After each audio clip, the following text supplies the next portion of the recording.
7 స్త్రీలు ప్రవక్తలుగా పేరు పొందిన వారు ఉన్నారు. ప్రవక్తనీయులు అని అంటారు. పాత నిబంధన కాలంలో ప్రవక్తలు ఉన్నారా? ప్రవక్తనీయులు అని మనం చదివాం, స్త్రీలు కాబట్టి. ఈ ప్రవక్తనీయులలో శ్రేష్టమైన 7 ఎంపిక చేయబడ్డారు. 7లో మొట్టమొదటి ప్రవక్తని ఎవరు అని అంటే, శ్రేష్టమైన తల్లి మొదటి వ్యక్తి శారా.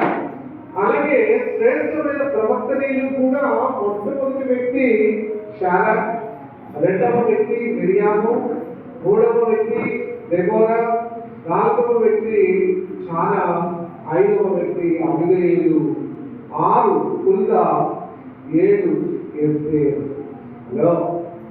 ఇక్కడ ఎస్తేరు కూడా ఒక ప్రవక్త అని మనం దేవుని గ్రంథంలో మనం చూస్తాం. దేవునికి మహిమ కలుగును గాక. చాలా మొదలుకొని ఎస్తేరు వరకు 7 ప్రవక్తలు ఉన్నారు దేవుని గ్రంథంలో. ఇది చాలా శ్రద్ధగా విని వచ్చే వాళ్ళు మాట్లాడేవారు మంచిగా చెప్పగలగాలి. దేవునికి మహిమ కలుగును గాక. అబ్రహాము కానాను దేశములకు వెళ్ళి ఆ దేశమును దేవుడు తనకి ఇచ్చినని దేవుని చేత వాగ్దానం పొందాడు అబ్రహాము. అబ్రహామును దేవుడు ఎక్కడికి వెళ్ళమన్నాడు? అబ్రహామును దేవుడు పిలిచి, అబ్రహామా, నీవు నేను చూపించు దేశములకు నీవు వెళ్ళు, అక్కడ నిన్ను ఆశీర్వదించగలరు, నీకు ఇసుక రేణువుల కంటే లెక్కలేనన్ని సంతానములు ఇచ్చేవారు, ఆకాశ నక్షత్రముల కంటే అధికమైన సంతానములు నీకు ఇచ్చేవారు. నువ్వేం చేయాలి? నీవు నీ ఇంటి నుండి బయలుదేరి నువ్వు ఎక్కడికి వెళ్ళాలి? నేను చూపించు కానాను దేశములకు నీవు వెళ్ళాలి అని చెప్పాడు దేవుడు. అంతే కదా? అబ్రహాము ఏం చేశాడో చూడండి. అబ్రహాము దేవుని మాట విన్నాడా? దేవుని మాట ప్రకారం చేశాడా అనేదాన్ని మనం ఆలోచన చేస్తే, మనము దేవుని యొక్క వాక్యాన్ని వింటాము, దేవుని మందిరంలో దేవుని యొక్క వాక్యాన్ని నేర్చుకుంటాం. వాక్యాన్ని అనుసరించి నడవాలని మనం దేవుని ఎదుట ప్రతిజ్ఞ చేస్తాం. కానీ వినిన వాక్యము మరచి మనకి ఇష్టం వచ్చిన త్రోవలలో మనం వెళ్ళిపోతూ ఉంటాం. వాక్యం విన్నట్టుగానే నేను చేస్తూ ఉన్నారా? ఇంటి దగ్గర వాక్యం మీరు ఏమి నేర్చుకున్నారో దాని ప్రకారమే నడుచుకుంటున్నారా? అబ్రహాము కూడా దేవుడు ఏ దేశము తనకు చూపించాడో ఆ దేశంలోకి వెళ్ళాడా, లేదా చేశాడా? ఇవన్నీ మనకు అవసరం. ఈరోజు ఆదికాండ 12వ అధ్యాయం 8వ వచనం నేను ఒక ఆధారాన్ని చూపించబోతున్నాను. అక్కడి నుండి అతడు బయలుదేరి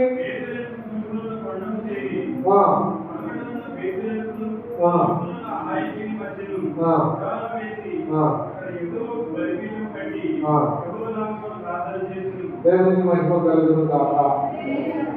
ఇక్కడ అబ్రహాము ఏం చేస్తాడు అంటే, వెళ్ళిన ప్రతి చోట ఏం చేస్తున్నాడు? దేవునికి బలిపీఠాన్ని కడుతున్నాడు, దేవునికి దహన బలి చేస్తున్నాడు, దేవునికి ప్రార్థన చేస్తున్నాడు. దేవునికి మహిమ కలుగును గాక. అయితే అబ్రహాముకు ఉన్న లక్షణం ఏమిటి అని అంటే, వెళ్ళిన ప్రతి చోట ప్రార్థన చేసి దేవునికి దహన బలి అర్పించి ప్రార్థన ఆయనకు సమర్పిస్తున్నాడు. మనం వెళ్ళి ప్రతి చోట ప్రార్థన చేస్తామా? వెళ్ళి ప్రతి చోట దేవునికి మనం చిన్న ప్రార్థనగా చేసుకుంటామా? ఇంటి దగ్గర బయలుదేరినప్పుడు ప్రార్థన చేస్తారు. ఎంతమంది చేస్తారు? తెలియదు. ఇంటి దగ్గర బయలుదేరారు, వెరీ గుడ్. డ్యూటీకి వెళ్ళేటప్పుడు, వ్యాపారానికి వెళ్ళేటప్పుడు, వ్యవసాయానికి వెళ్ళేటప్పుడు, ఇంటి దగ్గర బయలుదేరేటప్పుడు ప్రార్థన చేస్తారు. అవునా? మరి డ్యూటీకి వెళ్ళాక ఎంతమంది ప్రార్థన చేస్తారు? డ్యూటీకి వెళ్ళాక ఎంతమంది ప్రార్థన చేస్తారు? ఇక్కడ నేర్చుకోండి విషయం. ఇప్పుడు అబ్రహాము వెళ్ళిన ప్రతి చోట తను ఏం చేస్తున్నాడు? దేవునికి బలిపీఠము కట్టి బలిపీఠము మీద దహన బలి అర్పించి అక్కడ దేవునికి ప్రార్థన చేస్తున్నాడు. మరి మనం ఏం చేస్తున్నాం? ఆలోచన చేయాలి. అబ్రహామును దేవుడు ఆయన స్వదేశము నుండి తన ఇంటి నుండి పిలిచాడు. పిలిచిన ప్రదేశము నుండి అబ్రహాము దేవుడు చూపించిన స్థలములకు వెళ్ళి అక్కడ ఏం చేశాడు? బలిపీఠములు కట్టి దేవునికి ప్రార్థన చేశాడు. దేవునికి మర్చిపోతున్నాం మనము. నీ ఆశీర్వాదం ఎవరో దొంగిలించుకుపోతున్నాడు దేవుడు నీ చేతికి ఇచ్చినప్పుడు. దేవుడు నీ చేతికి ఇచ్చిన దేవుని యొక్క ఆశీర్వాదం నువ్వు అనుభవించాలా, లేక అది నీ చేతిలో నుంచి దొంగిలించిన మరొకడు అనుభవించాలా? ఈ రోజు దేవుడిచ్చిన ఆశీర్వాదం నువ్వు అనుభవించుకుంటే నీకు జరగట్లేదు అని అంటే నీ చేతిలో దేవుని యొక్క ఆశీర్వాదాన్ని మరొకడు దొంగిలిస్తున్నాడు. దానికి గల కారణం నువ్వు వెళ్ళిన చోట చిన్న ప్రార్థన చేసుకున్న మరీ పర్వాలేదు. కానీ నువ్వు వెళ్ళిన చోట ఏం చేయాలి? బంధువులు ఇంటికి వెళ్తారు, అక్కడ ప్రార్థన చేస్తారా? ఆలోచించే ఎక్కడ షాపింగ్కి వెళ్తారు, అక్కడేమో చిన్న ప్రార్థన చేసుకుంటారు.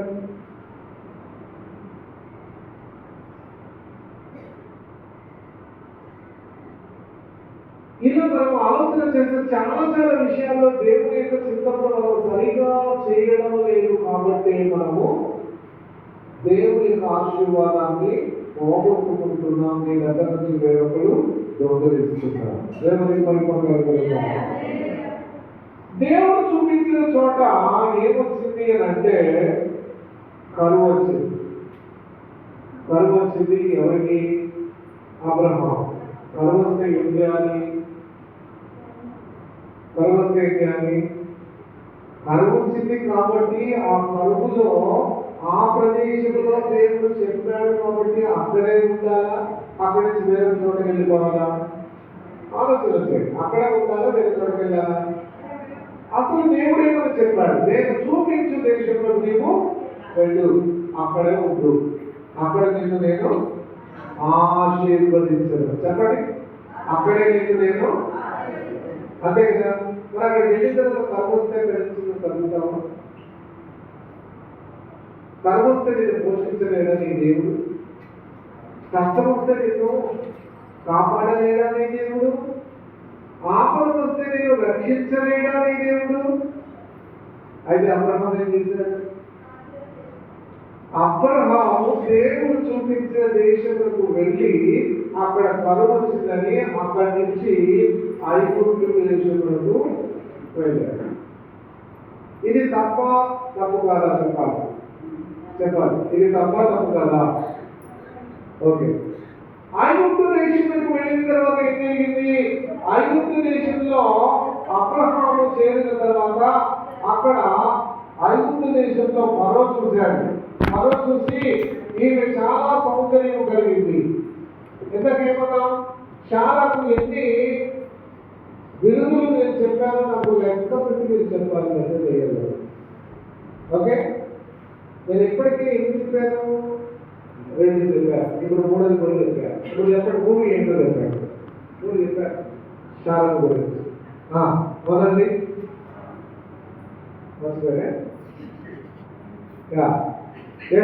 మొదటి చెప్పండి అందరూ.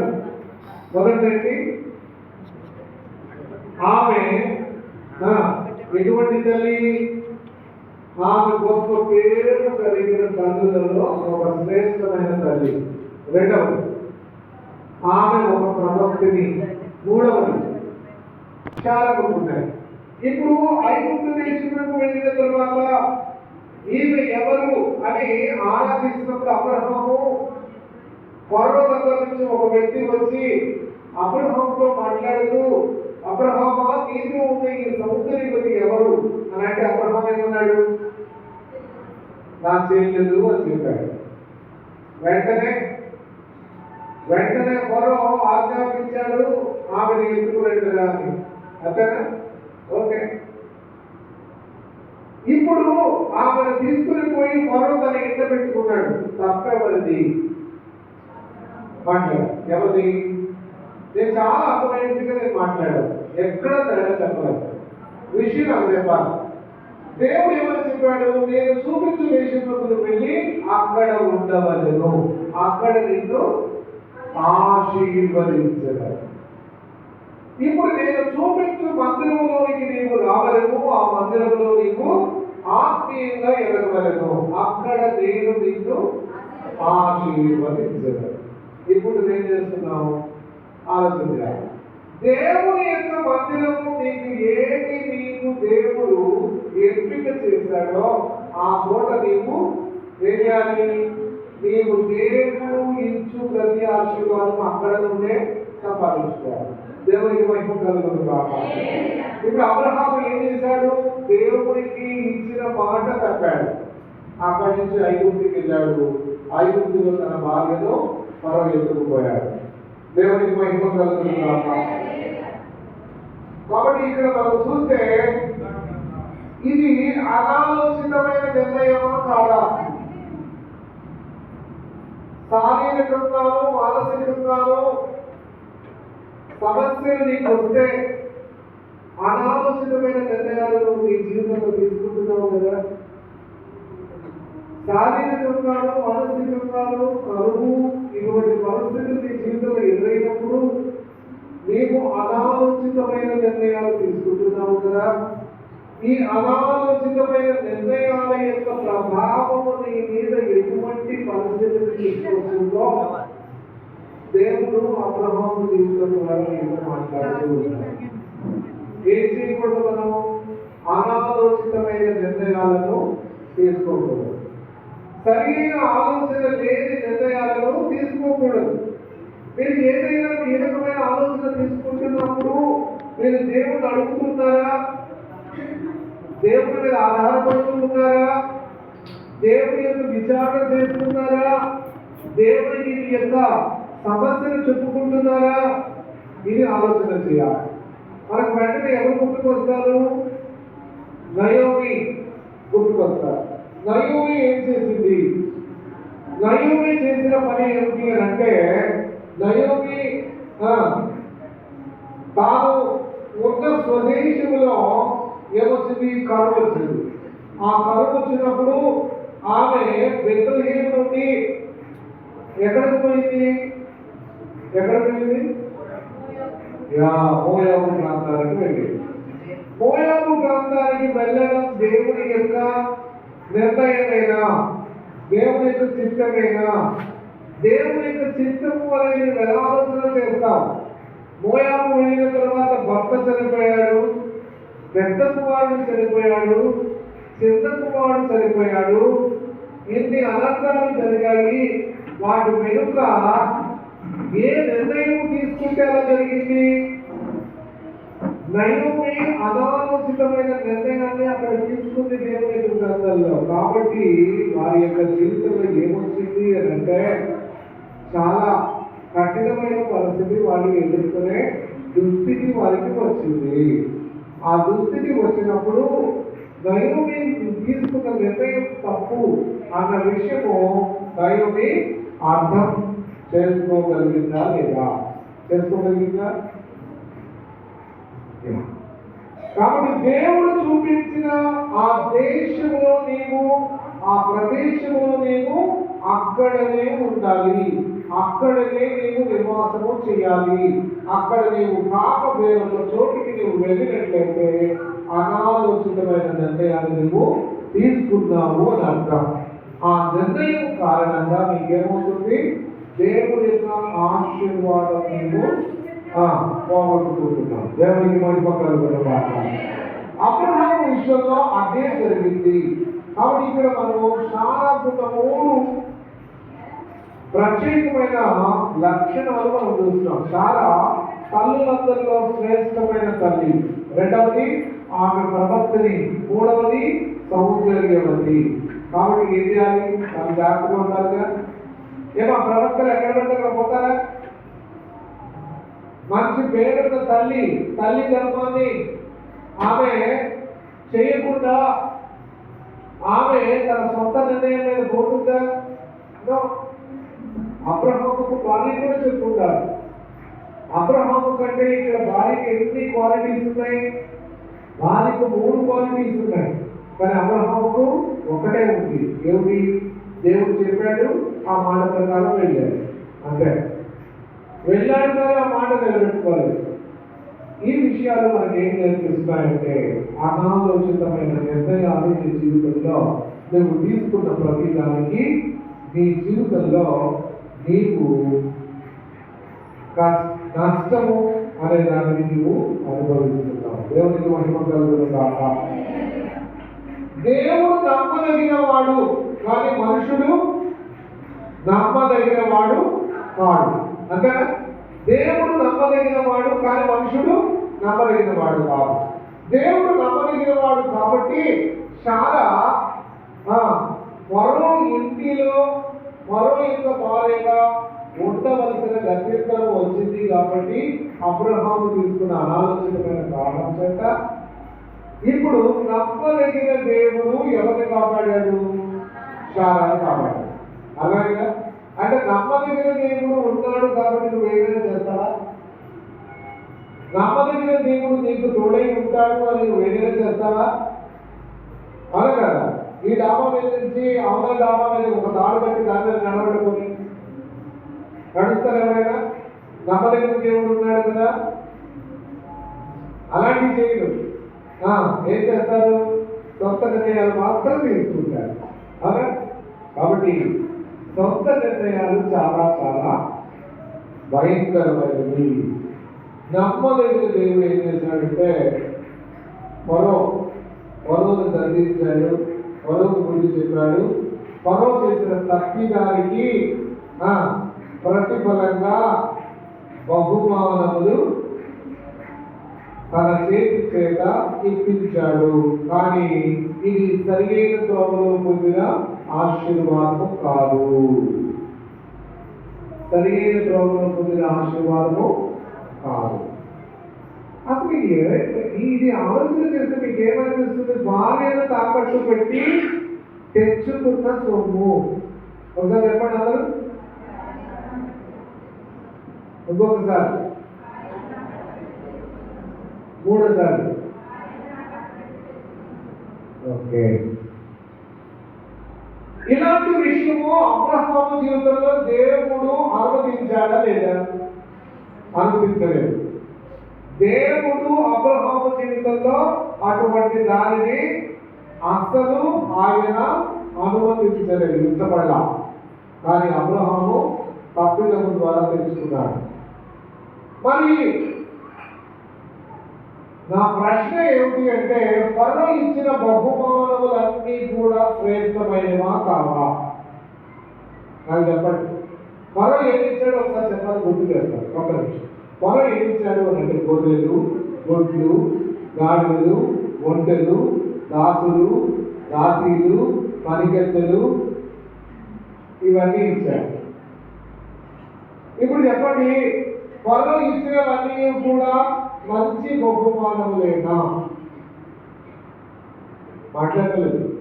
తెలివైన వాళ్ళు మాట్లాడితే ఏమొస్తుందని ఆలోచిస్తున్నారా? శాపగ్రస్తమైన వాటిని తెచ్చుకుని నువ్వు ఆశీర్వాదాలు నువ్వు అనుకుంటే ఏమా అవి ఆశీర్వాదాలు అయిపోతాయా? కావు కదా. మన విధంగా అనుకోవద్దు. కానీ ఒక 10-15 చోట్ల అప్పులు తెచ్చుకున్నారు. అవన్నీ ఆశీర్వాదాలా? అది చెప్పండి. ఆశీర్వాదాలా? అవి ఆశీర్వాదాలు కావు. కానీ ఏంటవి? 10 చోట్ల అప్పులు తెచ్చుకున్నారు. అవన్నీ కూడా ఆశీర్వాదాలు కావు. కానీ ఏంటి? ఇప్పుడు ఫరో ఇచ్చినవన్నీ ఆశీర్వాదాలా శాపాలా? మీరు మాట్లాడుతున్నారు. ఫరో ఇచ్చిన బహుమానాలలో ఒక శాపము భయంకరమైనది ఉంది. అది ఎవరు గుర్తుపడతారో చెప్పండి. మీకు ఒక విలువైన బహుమానం ఇస్తారు. ఎవరు చెప్తారు? ఎవరు చెప్తారు? ఆమె పేరుకు అర్థం ఏమిటి అని అంటే బహుమానము, రివార్డ్. ఎవరామె? హాగరు. హాగరు అంటే దానికి అర్థం ఏమిటి అంటే బహుమానము, రివార్డ్. హాగరును కూడా ఇచ్చింది ఎవరు? ఫరో ఇచ్చాడు. హాగరు ఎవరు? ఫరో కుమార్తెలలో ఒక కుమార్తె. అబ్రహాము దేవుడు చాలా గొప్ప దేవుడు కాబట్టి అబ్రహాము తనకు దర్శనమందు ముందు చెప్పి తన దేవుని యొక్క శక్తి ఎంత గొప్పదో రుచి చూపించాడు ఫరోకి. కాబట్టి అబ్రహాము కుటుంబమును ఆదరిస్తున్న దేవుడు ఎంత గొప్పవాడు. కాబట్టి ఫరో తన కుమార్తె హాగరు తన ఇంటిలో ఉండడం కంటే అంత గొప్ప దేవుణ్ణి కలిగి ఉన్న అబ్రహాము ఇంటిలో నా కుమార్తె ఉంటే అబ్రహాము ఆశీర్వాదము నా కుమార్తెకు వస్తుందని తలంచి హాగరును పంపాడు ఫరో. ఇది అసలు విషయం. రివ్యూ చెప్పినప్పుడు ఈ విషయం కరెక్ట్గా ఎవరు అవుతారో చూస్తారు. నిజంగా ఈ విషయాన్ని ఆలోచన చేయాలి. అబ్రహాము ఆశీర్వాదాన్ని దొంగిలించడానికి ఎవరు వచ్చారు? హలో, మాట్లాడలేదు, తెలివే కాదు. అబ్రహాము ఆశీర్వాదాన్ని దొంగిలించడానికి ఎవరు వచ్చారు? హాగరు వచ్చింది. అందుకనే దేవుడు వాగ్దానం చేసిన వాగ్దాన పుత్రుడు పుట్టకముందే ఎవరొచ్చారు? చెప్పాలి, ఆలోచించండి. హాగరు కుమారుడైన ఇస్మాయిలు వచ్చాడు. ఆశీర్వాదం పుట్టిందా లేదా? గట్టిగా చెప్పండి.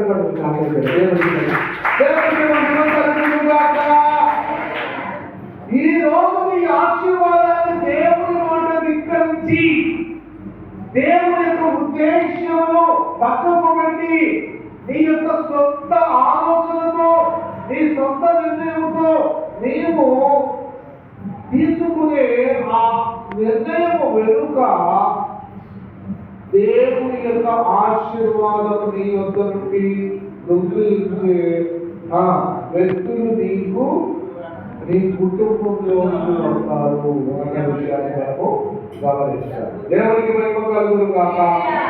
దేవునికి మహిమ కలుగును గాక. అబ్రహాము వంటి శ్రేష్టమైన వ్యక్తిలో దేవుని ఆశీర్వాదము ఉండకుండా దానిని దొంగిలించి జ్యేష్ఠత్వంలో సంపాదించుకున్నకు ఒకడు పుట్టుకొచ్చాడు. అతను ఎవరు అంటే ఇష్మాయేలు. దేవునికి మహిమ కలుగును గాక. నేను చెప్పింది ఎంతమందికి అర్థమైంది ఒకసారి దేవుడు చూపించాడు. లేకపోతే నా భారం, నా యొక్క ఎనర్జీ అంతా వేస్ట్ అయిపోతుంది. చెప్పాలి. దేవుడు ఇచ్చిన ఆశీర్వాదము అబ్రహాముకు ఇస్సాకు అనే కదా. ఇస్సాకును నేను ఇస్తాను అని చెప్పాడు. ఇస్సాకుని ఇచ్చినప్పుడే నిజమైన ఆశీర్వాదం నీకు వచ్చింది అని అర్థం. ఇస్సాకు కంటే ముందు ఎవరు వచ్చారు? జ్యేష్ఠుడంటే అర్థమైంది నీ ఆస్తంతరికి. అసలు నీ ఆస్తంతరికి హక్కుదారు ఇస్సాకు అవ్వాలా, ఇస్మాయిల్ అవ్వాలా? ఆలోచన చేయండి. అనాలోచితంగా నువ్వు తీసుకునే ప్రతి నిర్ణయం వెనుక నీ ఆశీర్వాదాన్ని దొంగిలించడానికి పొంచి ఉండే శత్రువు నీతో వస్తాడు. అనాలోచితమైన ప్రతి నిర్ణయము వెనుక. ఇది నేను చెప్పబోయే విషయం. అనాలోచితమైన నిర్ణయం వెనుక నీ ఆశీర్వాదము, దేవుడిచ్చిన ఆశీర్వాదము నువ్వు అనుభవించావు. ఎవరు ఎదుర్కొపోతారు? శత్రువు ఎదుర్కొపోతారు. దేవునికి మహిమ కలుగును గాక. అబ్రహాము జీవితం నుండి మనం నేర్చుకున్న ఈ శ్రేష్టమైన విషయం ఈ రోజు మీ అందరికీ అర్థం కావాలి అన్న విషయాన్ని నేను మాట్లాడుతూ దేవునికి మహిమ కలుగును గాక. కాబట్టి దేవుడు చేసిన కార్యము ఏమిటి అంటే దాసిగా అబ్రహాముకు ఉంటే చాలు. అబ్రహాము గొప్ప దేవుని యొక్క భక్తుడు. కాబట్టి వారి దేవుడు నాకు కనబడ్డాడు, వారి దేవుడు నాకు దర్శనమిచ్చాడు, వారి దేవుడు నాకు బుద్ధి చెప్పి అబ్రహాము భార్యను ముట్టుకునవద్దని, తాకవద్దని నాకు బుద్ధి నేర్పిన గొప్ప దేవుడు అబ్రహాము యొక్క దేవుడు. దేవునికి మహిమ కలుగును గాక. ఈ రోజు ఇంత గొప్ప దేవుడు నువ్వు కూడా కలిగి ఉన్నావు. ఇంత గొప్ప దేవుడు నీకు కూడా ఆయన దేవుడుగానే ఉన్నాడు. కాబట్టి ఆ దేవుని ఆశీర్వాదాన్ని నీవు పోగొట్టుకోగలుగుతా, సంపాదించుకోగలుగుతున్నావా? ఇది నీకు దేవుడు వేస్తున్న ప్రశ్న. దేవునికి మహిమ కలుగును గాక. ఆ తర్వాత అబ్రహాము అక్కడి నుంచి బయలుదేరి మళ్ళీ అక్కడికి వెళ్ళాడు. ఇప్పుడైనా బుద్ధి వచ్చి అబ్రహాం ఏం చేయాలి? మళ్ళా వాగ్దాన దేశానికి వెళ్ళిపోవాలి కదా. కానీ ఏం చేశాడు? మరొక చోటుకి వెళ్ళాడు. ఆ చోటుకి వెళ్ళేసరికి అక్కడ ఉన్న రాజు పేరేంటి? అబీమెలెకు. అబీమెలెకు ఏం చేశాడు? ఓ సౌందర్యవతి అయినా ఈ అమ్మాయి ఎవరు అని అంటే మళ్ళీ అబ్రహాం ఏమన్నాడు? మరి ఇప్పుడైనా చెప్పాలిగా, అదే నా భార్యరా అది ఏమన్నాడు? ఇప్పుడు కూడా చేయలేదు. మళ్ళీ అబీమెలెకు ఏం చేశాడు? మళ్ళీ భార్యతో అదే చెల్లెలతో ఎత్తుకుపోయాడు.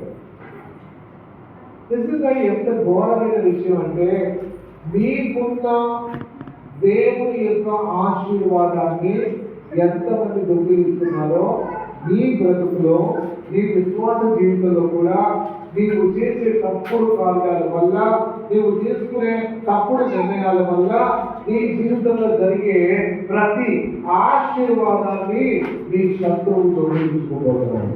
నీ శత్రువు ఎందుకు పోతున్నాడు?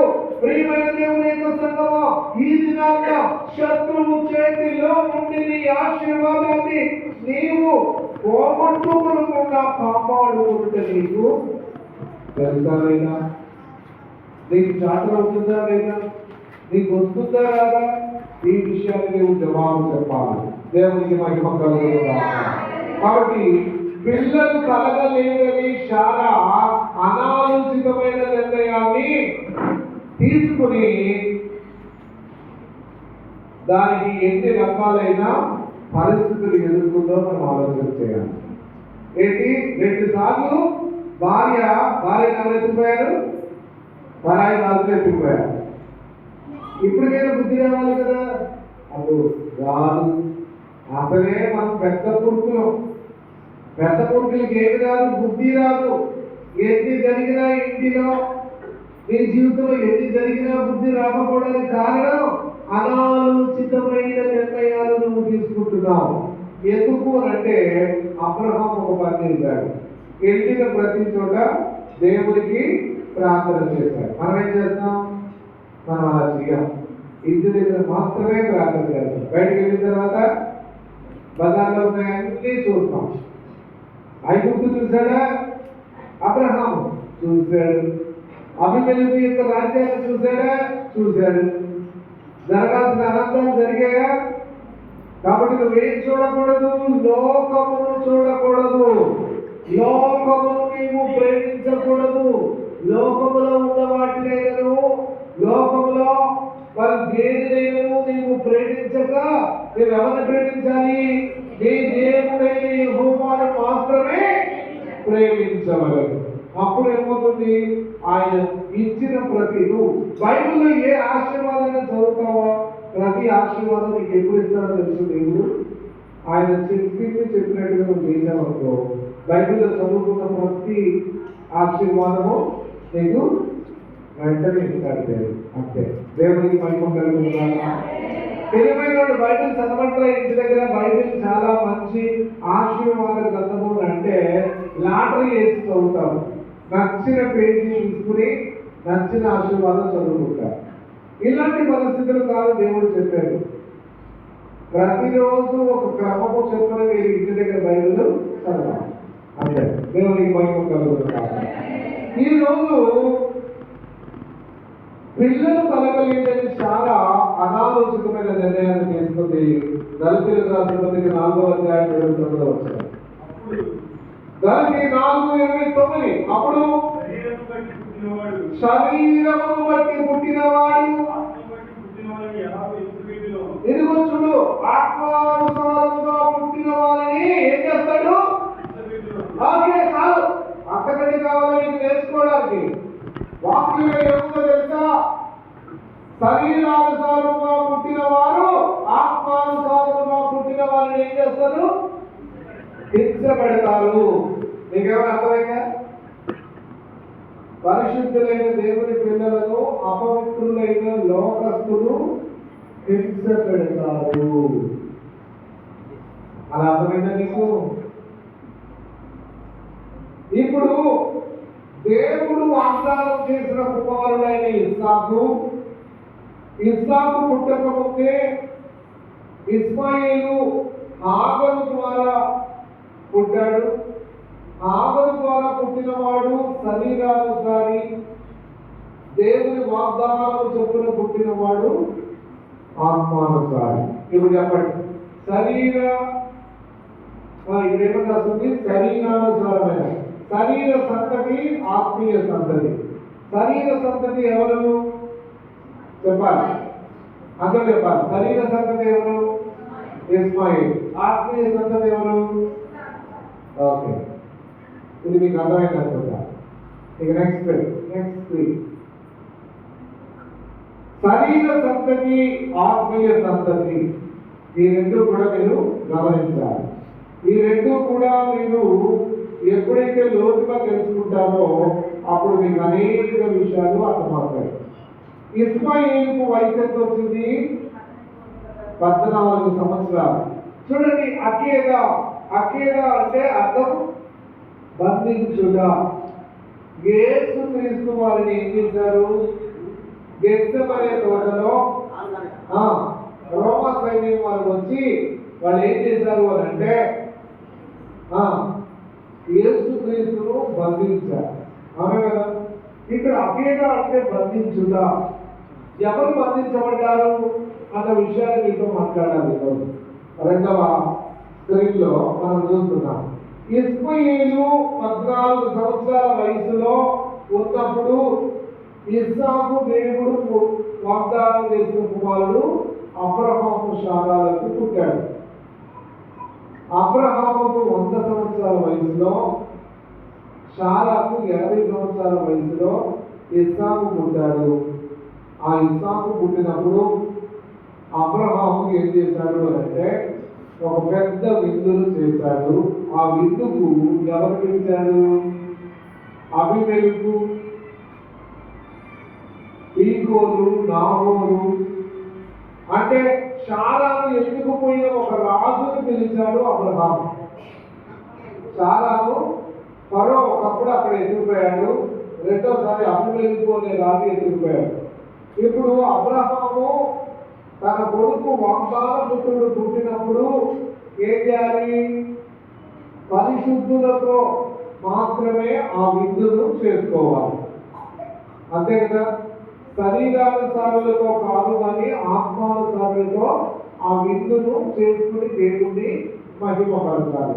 ఇప్పుడు అబ్రహాము ఎవరిని పిలిపించాడు? తన భార్యను ఎత్తుకుపోయిన అబీమెలెకు అనే రాజు, ఆ రాజు సైన్యాధిపతి ఫీకోలు అనేవాడు, ఇంకా ఆ అబ్రహాము యొక్క తన సంతతిలో ఉన్న తన యొక్క తమ్ముడు, తన యొక్క అన్న, చిన్న పేరేంటి? నాహోరును, అలాగే తన తండ్రి ఆయన తన తండ్రిని, అందరినీ, బంధువులను అందరినీ కూడా పిలిచారు. ఇక్కడ ఆలోచన చేయండి, ఎప్పుడైనా మీ యొక్క ఇంటిలో ఏదైనా పండుగ వేడుక జరిగినప్పుడు మీరు శరీరానుసారమైన కొంతమంది మీ ఇంటిలో శరీరానుసారమైన వారిని ఎవరైనా పిలుస్తారా? ఎప్పుడైనా అలా జరిగిందా? ఎప్పుడైనా అలాంటి పరిస్థితులు మీరు చేశారా? ఈ విషయాన్ని ఆలోచన చేయండి. పవిత్రమైన దేవుడి యొక్క పండుగలో అపవిత్రులైన వారిని మనము పిలవకూడదు. అబ్రహాం ఎవరు పిలిచాడు? తన భార్య ఎత్తుకుపోయిన అబీమెలెకు అనే రాజు యొక్క సైన్యాధిపతులను పిలిచాడు. ఎన్ని రోజులు విందు చేశాడు? 10 రోజులు విందు చేశాడు. ఏంటి రోజున? రోజు బిర్యానీలే, రోజు బిర్యానీ, ఫ్రైడ్ రైస్, ఇంకేమున్నాయి రకరకాల పదాలు. డైలీ ఏం చేశాడంటే రోజు గొర్రెలు, మేకలు, ఆవులు, గేదెలు అన్నీ కూడా రోజు విందులే విందులు. ఇలా రోజు విందులు చేస్తూ అబ్రహాము చాలా పెద్ద పండుగ వేడుకలు చేశాడు. కానీ ఏం మర్చిపోయాడు? రెండవ లైన్ ఏం మర్చిపోయాడు? దేవుణ్ణి మహిమపరచలేదు, బలిపీఠము కట్టలేదు. ఇస్సాకు పుట్టిన తర్వాత దేవుణ్ణి మరచిపోయాడు. ఎవరు? అబ్రహాం. నేను మీకు అర్థం అవ్వాలి ఈ విషయాలు. ఏంటంటే అబ్రహాము ఎవరు?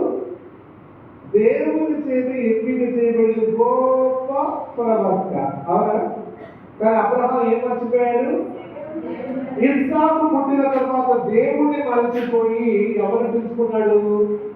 శరీరానుసారమైన లోకస్తులైన అపవిత్రులైన దేవునికి విరోధులైన వారిని పిలుచుకుని వారితో విందులు వినోదాలు చేశాడు. మరి ప్రతిసారి వెళ్ళిన ప్రతి చోట విందులు చేసేటప్పుడు వెళ్ళిన ప్రతి చోట అతను బలిపీఠమును బట్టి దేవునికి ప్రార్థన చేసే మంచోడు అని అన్నారు కదా. మరి మంచోడుగా ఉండాలి కదా. మంచోడుగా ఉన్నాడు అబ్రహాము. అబ్రహాము ఏ తప్పులు మీకు కనపడవు కదా, నాకు కనపడదు. ఓకే, అబ్రహాములో ఏ తేడా లేదని మీరు అనుకుంటారు కదా. మరి అబ్రహాము గురించి 100 పుస్తకాలు నేను చదివేస్తున్నాను కదా. వాళ్ళ దేశంలో వాళ్ళ రాసిన పుస్తకాలన్నీ చదువుతున్నారు కదా. కాబట్టి వాళ్ళ దేశంలో వాళ్ళ సొంతంలో రాసిన పుస్తకాల్లో అబ్రహాము యొక్క అసలు చరిత్ర ఏంటో తెలుస్తుందా లేదా? ఏమా ఎవరి గురించి అయినా సీక్రెట్లు చెప్పాలంటే ఎవరికి తెలుస్తాయి? వాడు ఏ ఇంట పుట్టాడో ఆ ఇంట పుట్టిన వాడు ఎవరైనా కానీ ఆ ఇంటిలో పుట్టిన తన అన్న గురించి కానీ తన తండ్రి గురించి కానీ ఆ ఇంట్లో వాళ్ళే చెప్పగలరు, అవునా కదా. ఇప్పుడు అబ్రహాము గురించి రాసిన గ్రంథాల్లో ఏమున్నాయి? అబ్రహాము దేవుణ్ణి మరచిపోయెను, దేవునికి బలిపీఠము కట్టలేదు, దేవునికి ప్రార్థన చేయలేదు, దేవునికి మహిమ ఇవ్వలేదు, ఒక్క గొర్రెనైనను ఒక మేకనైనను దేవునికి దహన బలి చెయ్యలేదు. అనేక దినాలు వంటలు చేసి వేడుకలు చేసి లోకస్తులతో ఎంజాయ్ చేస్తున్నాడు. ఎవరు? అబ్రహాము. ఇప్పుడు దేవునికి కోపం వస్తుందా రాదా? మనం కూడా అలా చేసినప్పుడు దేవునికి కోపం వస్తుందా రాదా? మనము కూడా దేవుని మర్చిపోయి మనం కూడా దేవుని సన్నిధిని విడిచిపెట్టి మనం కూడా దేవుణ్ణి ప్రార్థన చేయకుండా నెల రోజులు గడిపావంటే ఎవరి కోపం వస్తుంది? నీకు బాప్తిస్మం ఇచ్చినప్పుడు తన రక్తాన్ని నీకు వెలగా తీసుకున్నావు కదా, అవునా కదా. తన రక్తాన్ని వెలగా అనుభవించావు కదా. నీ పాపములకు, నీ దోషములకు, నీ అపవిత్రతకు, నీవు చేసిన ప్రతి ఒక్క అపరాధములకు పరిహారముగా నీవు యేసుక్రీస్తు రక్తాన్ని బాప్తిస్మం ద్వారా వెల చెల్లించుకున్నావా లేదా? మరి దేవుని రక్తాన్ని వెల చెల్లించుకున్న నీకు దేవుణ్ణి మర్చిపోతే దేవుని కోపం వస్తుందా రాదు? అబ్రహాము చేసిన పనులకు దేవునికి కోపము వచ్చింది. కోపం వస్తే వెంటనే దేవుడు రెస్పాండ్ అవ్వడు. ఎప్పుడు రెస్పాండ్ అవుతాడు? వారి పాపాలు 100. ఎన్ని పాపాలు చెప్పండి? 100 పాపాలు పూర్తయినాక 101 పాపం చేయడానికి ముందు దేవుడు ఏం చేస్తాడు తెలుసా? నీ పాపాలు పండిపోయినాయి, ఇప్పుడు నీకు బుద్ధి చెప్పడానికి సరైన గడియ వచ్చింది అని అబ్రహాము చేసిన కార్యం వరకు దేవుడు మనసులో ఎంత బాధపడ్డాడో ఆ విషయాన్ని మనం ఆలోచించాం. ఒక ఘోరం జరిగిపోయింది. ఏమిటా ఘోరం జరిగిపోయింది? కూడలే ఒక ఘోరం జరిగింది. ఏంటా ఘోరం జరిగింది అంటే నువ్వు తప్పు చేస్తే ఘోరం జరగకూడదు అయింది ఇంట్లో. ఏమన్నా నువ్వు ఎప్పుడైనా తప్పు చేసినప్పుడు ఆ విషయంలో నీకు ఘోరమైన కార్యం జరిగితే దేవుడు చేశాడా? దేవుడు చేస్తాడా? నీ తప్పిదం కాదా? నీ అపరాధం కాదా? నీవు చేసిన పాపములకు వచ్చు జీవితం కాదా? దేవుడు చేశాడా? అనుకుంటూ ఉంటారు, కొంతమంది చెప్పేస్తూ ఉంటారు, అవునమ్మా దేవుడు ఇన్నాళ్ళు నన్ను మనసులో చూసుకున్నాడు, ఇప్పుడు ఎందుకో చూసుకోలేదు. అబ్బాయి నువ్వేం తేడా చేయలేదు. అంటే నువ్వేం తేడా చేయకుండానే దేవుడు నిన్ను ఘోరమైన కార్యము తన యొక్క జీవితంలో జరిగింది. అదేమిటి అంటే ఒకరోజు ఇస్సాకు 5 సంవత్సరాల వయసు వచ్చాక ఇస్సాకు ఇస్సాకు అబ్రహాము ఇంటిలో గుడారపు ద్వారము యొద్ద కూర్చుని ఉండేటప్పుడు 5 సంవత్సరాల వయసులో 5 సంవత్సరాల పిల్లలు ఉన్నారు ఎవరైనా ఉన్నారు ఇక్కడ 5 సంవత్సరాల పిల్లలు ఎవరైనా ఇక్కడ ఎవరైనా 5 సంవత్సరాలు ఎవరు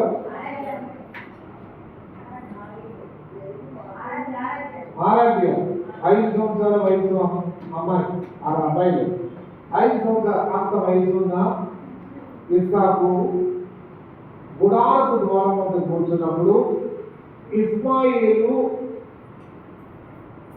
చేతిలో విల్లు పట్టుకొని బాణాలు తీసుకొని 19 సంవత్సరాల వయసు ఇస్మాయిలు 19 సంవత్సరాల వయసు ఉన్నవాడు ఎంత బలంగా ఉంటాడు ఆలోచించండి 19 సంవత్సరాల వయసు ఉన్నవాడు ఎంత బలంగా ఉంటాడు అంతటి బలమైన వాడు ఒక విల్లును ఒక బాణాన్ని తీసుకుని ఆ బాణాలు వేయడం ప్రాక్టీస్ చేస్తున్నాడు ఎవరికి 5 సంవత్సరాల పిల్లవాడైన ఇస్సాకు తలలో దిగునట్లుగా ప్రాక్టీస్ చేస్తున్నాడు ఫస్ట్ వేసాడు ఎటో వెళ్ళిపోయింది రెండోసారి వేసాడు ఎటో వెళ్ళిపోయింది మూడోసారి వేసే లోపు ఎవరు చూశారు సారా చూసేసి అయ్యో అయ్యో అయ్యో అని పరిగెత్తుకుంటా వచ్చి వెంటనే తన కుమారుడిని హత్తుకుని లోనికి తీసుకుని పోయి వెంటనే అబ్రహాముకు చెప్పి షారాను కాదు ఇస్మాయిలును హాగరును ఇద్దరిని ఇంట్లోంచి వెళ్ళగొట్టారు ఊరకనే వెళ్ళగొట్టిందే ఇది బైబిల్లో లేదు ఏ గ్రంథంలో ఉంది యాషారు గ్రంథంలో ఉంది దేవునికి వైకుంటారు కాబట్టి యాషారు గ్రంథం ఎవరిది అని అంటే అబ్రహాము ఇంటిలో సొంతింటోడు రాశారు అసలు వాళ్ళు వెలగబెట్టిన అసలైన పనులు ఏం చేశారు అన్న విషయాలని ఎవరు రాశారు సొంతింటోడు రాశారు మరి సొంతింటోడు చెప్పిన నిజాలు కావా సొంతింటోడు రాసిన గ్రంథంలో ఉన్నవన్నీ నిజాలు కావా ఇప్పుడు హాగరు తన కుమారుడు తీసుకుని తక్షణమే ఇంటిలో నుండి బయటకు పొమ్మని అబ్రహాముతో ఆజ్ఞ జారీ చేయించి వెళ్ళిపోయి తింటానికి తిండి లేదు నీళ్లు లేవు అప్పుడు దేవుడికి మొరపెట్టింది ఎవరు ఆగరు దేవుడికి మొరపెట్టిందంటే దేనిని బట్టి అబ్రహాము ఆరాధిస్తున్న దేవుడు గొప్పవాడని ఆగరు ప్రార్థన చేసింది అంతేకాని ఐగుప్తులో వాళ్ళకి దేవుడు లేరనే ఐగుప్తులో వాళ్ళకి గొప్ప గొప్ప దేవతలు లేరనే కాదు ఫరో చెప్పాడు అబ్రహాము యొక్క దేవుడు చాలా గొప్పవాడు కాబట్టి అబ్రహాము ఇంటిలో పరిమనిషిగానే ఉండు నా ఇంట్లో యువరాణిగా ఉండేదానికంటే అబ్రహాము ఇంట్లో నువ్వు ఎలా ఉండాలి చాలు నువ్వు దీవించబడతావు ఇప్పుడు ఆమె ఎవరిని ఆశ్రయించింది అబ్రహాము మహాశక్తి గల దేవుడు తన కొడుకు చచ్చిపోతున్నాడని అప్పుడు దేవుడు ఏం చేశాడు అవును అబ్రహాము దేవుడికి నేను శక్తివంతుడే కాబట్టి నీ కొడుకు నేను నీళ్ళు ఇస్తానని నీళ్ళు ఇచ్చాడు దేవుడికి గట్టిగా చెప్పండి ఒక నిద్రపోతున్నాను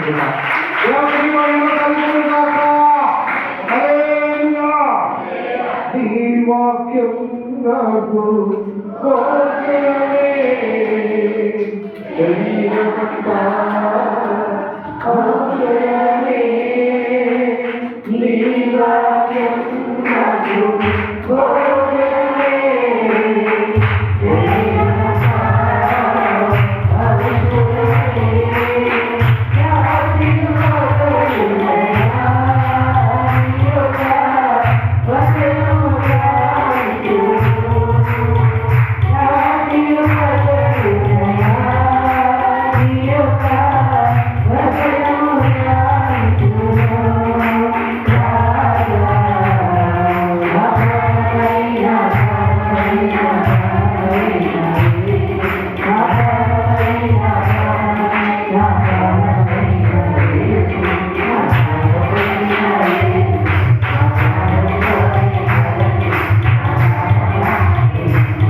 చూస్తున్నామో అబ్రహాము జీవితంలో ఇంకా చాలా పేజీలు ఉన్నాయి.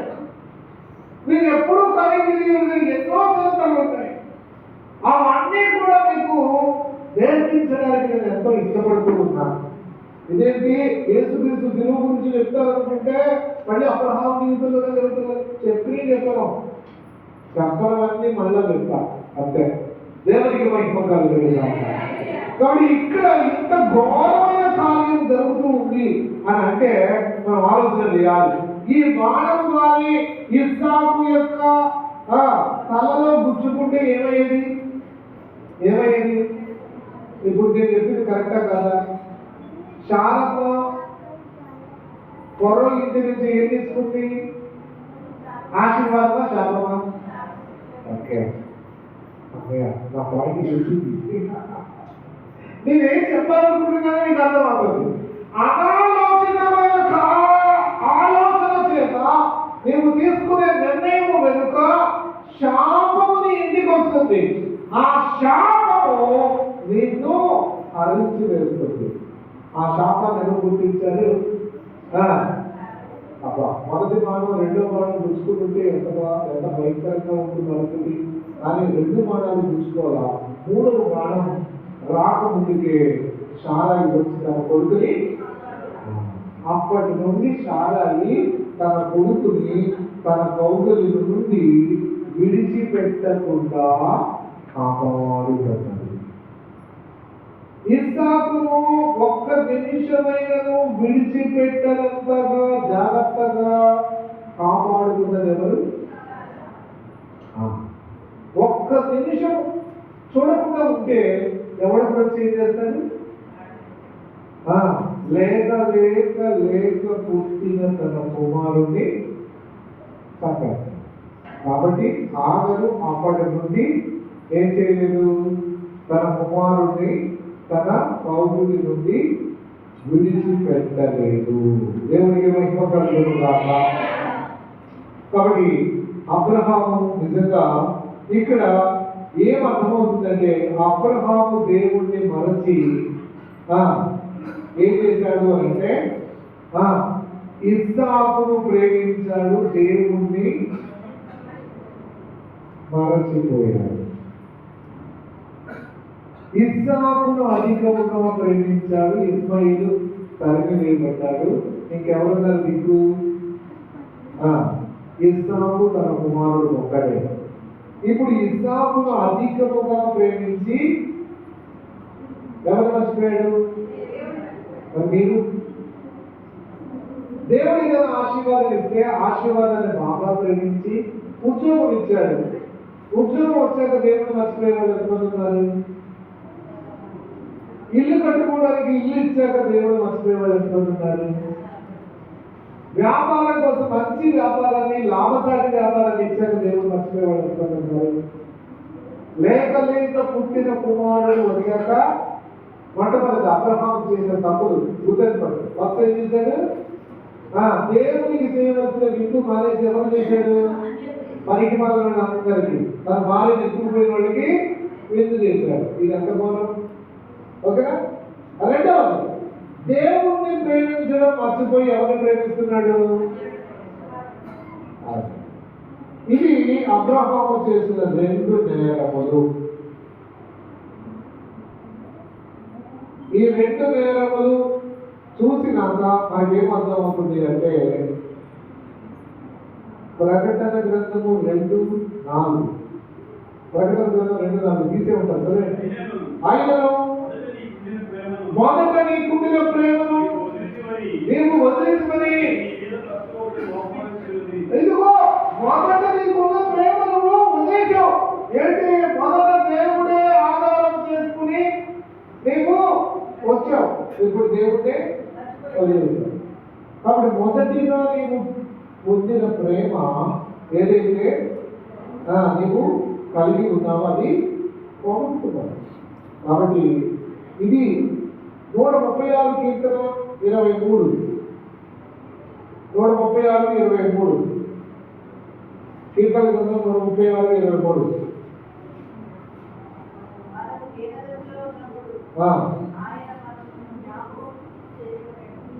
మనము దీన దశలో ఉన్నప్పుడు ఆయన మనలను ఇప్పుడు ఎందుకు జ్ఞాపకం చేసుకోవట్లేదు దేవుడు? నువ్వే మర్చిపోయావు, ప్రార్థన చేయడమే మానేశావు. నువ్వు ఇంటి దగ్గర నుండి ఎక్కడికి వెళ్ళినా ప్రార్థన చేయట్లా, ఇంట్లోంచి బయలుదేరినా ప్రార్థన చేయట్లా, అన్నీ మర్చిపోయావు. మరి ఇలాంటి పరిస్థితుల్లో దేవుడు ఏం చేస్తాడు? ఎలాంటి పరిస్థితి నీకు వస్తుంది? ఇవన్నీ ఆలోచించినప్పుడు నువ్వు చేసిన తప్పేంటో నీకు అర్థమవుతుంది. దేవునికి మహిమ కలుగును గాక. కాబట్టి ఇక్కడ జరిగిన విషయం ఏమిటి అంటే, ఉద్యోగం వచ్చాక దేవుడు మర్చిపోయావు, ఇల్లు కట్టుకున్నాక దేవుడు మర్చిపోయావు, సంతానం పుట్టినప్పుడు, వ్యాపారం అభివృద్ధి వచ్చినప్పుడు, బాగా లాభం వచ్చినప్పుడు, నిజంగా ఈరోజు మనం ఆలోచన చేయాలి. దేవునికి మనము ఉద్యోగం వచ్చినప్పుడు దశభాగం, ఇల్లు కట్టుకున్నప్పుడు దశభాగం, లేకపోతే పిల్లలు పుట్టినప్పుడు మనం చేసే కృతజ్ఞత, ఇవన్నీ మనం చేస్తున్నామా? మర్చిపోతున్నాం కదా. ఇప్పుడు దేవుడు మర్చిపోయావా లేదా? దావీదు ఎవరికి చేయాల్సినది ఎవరికి చేశాడు? ఏంటి? రోజుకి 10 మేకలు, రోజుకి 10 గొర్రెలు, 10 ఆవులు, మేకలు అన్నీ కూడా లోకస్తులకు విందులు చేస్తున్నాడు. కానీ దేవుడికి ఒక్క బలిపీఠము కూడా ఎంత ఘోరంగా పోతుంది. దేవుడు ఏదైనా ఆశీర్వాదం ఇస్తే నువ్వు ఇంతగా మారిపోతావా? అబ్రహాం అలాగే మారిపోయాడు. అబ్రహాం అలాంటిగానే చేస్తాడు. కాబట్టి ఇప్పుడు ఆకలితో ఉన్నప్పుడు నువ్వు చేసిన భక్తి ఏమైంది? ఉద్యోగం లేనప్పుడు నువ్వు చేసిన భక్తి ఏమైంది? ఇల్లు, సొంత ఇల్లు లేకుండా అద్దెల్లో ఉన్నప్పుడు దేవుడికి చేసిన ప్రార్థన ఏమైపోయింది? ఇంటిలో కావాల్సిన ఆహారం పొదువ, సరైన ఆహారం లేకుండా ఆకలితో ఉన్నప్పుడు దేవుడు చేసిన ప్రార్థన ఏమైపోయింది? అవన్నీ కూడా మర్చిపోయావు కదా. మొదటి ప్రేమను నీవు మరచిపోయావు. కాబట్టి దేవుడు నీతో అంటున్నాడు ఈ విషయాన్ని. ఇవన్నీ అబ్రహాము క్రియలు దేవునికి అనుమానం. దేవుని మరచిపోయి ఇస్సాకును అధికంగా ప్రేమించాడు. మత్తయి సువార్త ఏం చెప్పాడు దేవుడు? మత్తయి సువార్త 10:37. దేవుని విషయంలో ఆయన ఏం చెప్పాడంటే, నువ్వు ఆశీర్వదించబడాలని ఒకటే చెయ్యి. నువ్వు చదువు, నీ తండ్రినైనను నీ తల్లినైనను నాకంటే ఎక్కువగా ప్రేమించువాడు నాకు పాత్రుడు. ఇప్పుడు చెప్పండి, ఉద్యోగములైనను, గృహములైనను, వ్యాపారములైనను, ఆదాయములైనను ఎక్కువ ప్రేమించువాడు నాకు పాత్రుడు. కాబట్టి దేవుడు ఏమంటున్నాడంటే, దేవుడిచ్చిన ఆశీర్వాదం తీసుకుని అలాగా మారిపోవడానికి ఆయన ఎంత మాత్రం కూడా ఇష్టపడతారు. అబ్రహాము తన కుమారుని దహన బలిగా అర్పించు పరిస్థితి అసలు లేనే లేదు. ఎప్పటిదాకా అంటే, అబ్రహాము తన కుమారుడికి 37 సంవత్సరాలు వచ్చే వయసు వచ్చేంత వరకు. మీరు వింటున్నారా ఏంటి? ఇస్సాకు తన కుమారుడు పుట్టి 37 సంవత్సరాల వయసు వచ్చేదాకా అబ్రహాము దేవుడికి ప్రార్థన. అబ్రహాము దేవుడికి ఏ బలిపీఠము గుర్తుండాలి కదా. దేవుని బిడ్డలమా మనం దేవుని బిడ్డలమా? మనం దేవుని కోసం జీవించేవాళ్ళమా? అసలు ఇన్ని సంవత్సరాలు. అందుకే దేవునికి మనసులో ఏముంటుందో తెలుసా? అబ్రహాము ఎందుకు ఇలా చేశాడు? అబ్రహాముకు నేను వాగ్దానం చేసిన కుమారుని ఇచ్చాను కదా. అబ్రహాముకు 127 సంవత్సరాల వయసు వచ్చింది. కానీ ఎందుకు ఇలా చేశాడు? అప్పుడు దేవుడు ఆలోచన చేశాడు. అబ్రహాము నాకు చేయవలసినవి ఏమీ చేయలేదు కాబట్టి ఎన్నాళ్ళు ఎన్నిసార్లు దశభాగం మానేశామో అవన్నీ కలిపి ఒకేసారి వెలకట్టాడు. ఏంటో తెలుసవి? నీ కొడుకును నాకు కొడుకును చూసుకుంటూ 37 సంవత్సరాలు దేవుడు మర్చిపోయినదని ఏమంటాడు దేవుడు? నీవు అధికముగా ప్రేమించిన నీ కుమారుని బలిపీఠం మీద తీసుకెళ్ళి. గుర్తు లేదా? ఇన్నాళ్ళు బలిపీఠం ఎందుకు కట్టలేదు? ఇన్నాళ్ళు దేవుడికి బలి ఎందుకు అర్పించలేదు? ఆ పనికి మన అభిమేలు అనే రాజుకి నువ్వు అన్ని బలి అర్పిస్తావా? అన్ని మేకలు అన్ని గోళ్ళు కోసి పండగలు చేస్తావా? అది కూడా 10 రోజులు. 10 రోజులు ఎప్పుడైనా దేవుడి చేతుల్లో పడి దేవుడికి కృతజ్ఞత చెల్లించారా? లేదు. కానీ 10 రోజులు విందులు విలాసాలు. అందుకే దేవుడు ఏమి ఇచ్చాడు పనిష్మెంట్? ఇది అనమాట. అసలు అబ్రహామును దేవుడు తన కుమారుడిని ఎందుకు బలి ఇవ్వలేదు? ఈ ప్రశ్న అడిగితే అప్పుడు నేను జవాబు నాకు ఏం చెప్పాలి? అబ్రహాము దేవుడిని 37 సంవత్సరాలు ఏం చేసినట్టు? అందుకని దేవుడు దాని కారణము చేతనే దేవుడు ఏం చేశాడు అని అంటే, అబ్రహామును తన కుమారుణ్ణి ఒక్క కుమారుని బలిపీఠము మీద దహన బలి అర్పిస్తున్నాడు. దేవుడు తప్పుగా చెప్పండి. 37 సంవత్సరాలు ఇష్టమైనట్టుగా ప్రవర్తించావు కదా. ఈ లోపల ఏదైనా దహన బలి చేస్తుంటే ఆ 10 రోజులు చేసిన విందు లాంటిది ఏదైనా అబ్రహాము దేవుడికి చేస్తుంటే ఇస్సాకును అడగకపోయేది. అవునా కదా? మరి నీవు నేను దేవునికి చేయవలసినవి, దేవునికి ఇవ్వవలసినవి, దేవునికి అర్పించవలసినవి అర్పించకుండా నీవు మరచిపోతే దేవుడు ఏం చేస్తాడు? అవన్నీ కలిపి ఒకేసారి వసూలు చేస్తాడు. కాబట్టి ఎక్కడ నువ్వు తప్పులు చేస్తున్నావో ఆ తప్పులు వెనుగా దేవుని యొక్క ఆశీర్వాదమే రావాలి అనుకుంటే ఏం చేయాలి? దేవునికి చెల్లించవలసిన వాటన్నింటినీ తప్పనిసరిగా టైం ప్రకారం చెల్లించి అప్పుడు నువ్వేం చేసినా కూడా దేవుడు ఏం చేస్తాడు? హర్షిస్తాడు. ఆయన ఓకే నువ్వేం చేసినా నేను ఉన్నాను. చాలాతో దేవుడు ఏమన్నాడు? నీవు మరచిపోయినను నేను నిన్ను మరచిపోని దేవుడు.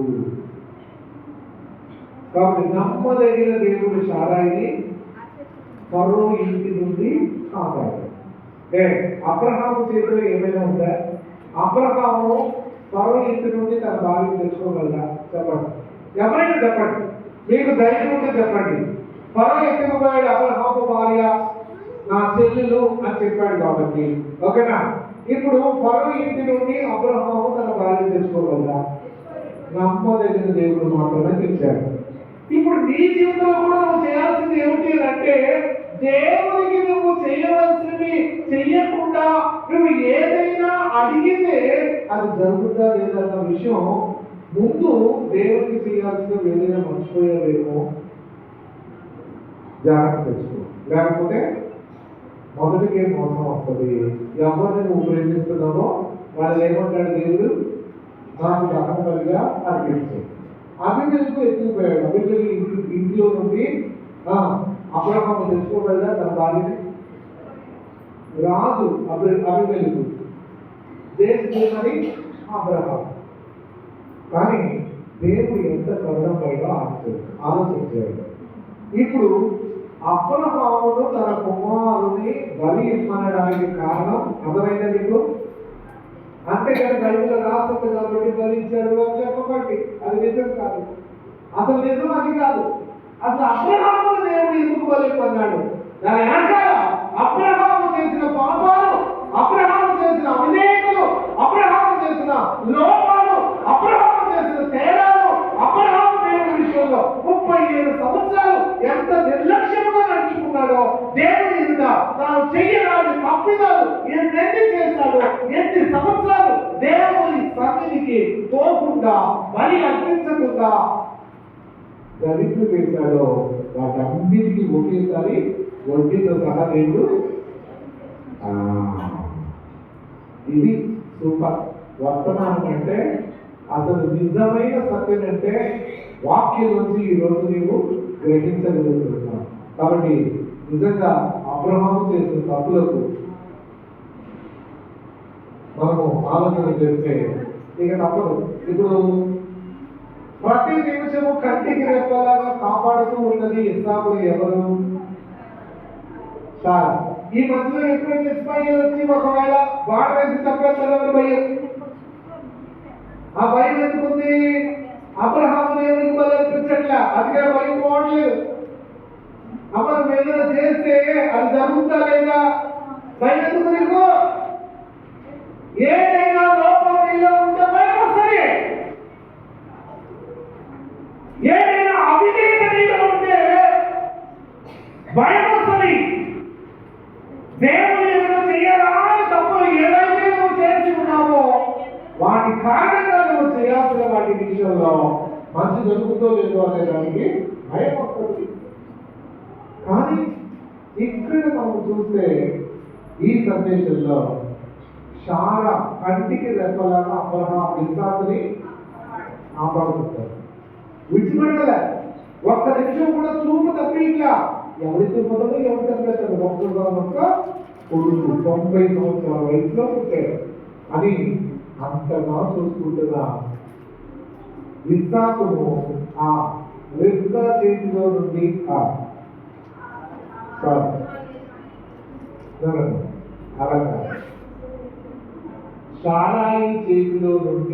సారా చేతిలో నుండి తన కుమారుడైన ఇస్సాకును తీసుకెళ్లి బలి ఇవ్వడం అబ్రహాముకు సాధ్యమా కాదా?